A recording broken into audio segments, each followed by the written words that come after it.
ધરતી ઉપર ચાલે, પાણીમાં એનું જોર ચાલે નહીં. પોણા ભાગનો ગજેન્દ્રના થયો આ ઝુંડ મને પાણીમાં ખેંચી ગયો છે, પરવશ બની ગયો, હીરાધાર બની ગયો. વિચાર કરવા લાગ્યો કે મારે અત્યારે કોને સાથ પાડવો. અને એ વખતે એને ઈશ્વરની, પરમાત્માની યાદ આવી. અત્યારે આ સમયે મને જો કોઈ બચાવી શકે તો એ પરમાત્મા છે, બાકી કોઈ મને બચાવી નહીં શકે. નિરાધારનો આધાર ઈશ્વર છે. એ વખતે ગજેન્દ્ર હાથી ભગવાનને પ્રાર્થના કરવાની તૈયારી કરે.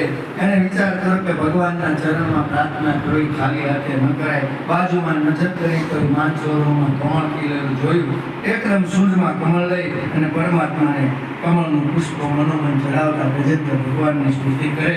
માનને વાલા હે ભગવાન, બચાને વાલા હે ભગવાન, મારને વાલા હે ભગવાન, बचाने वाला है भगवान. बाल न बात का होता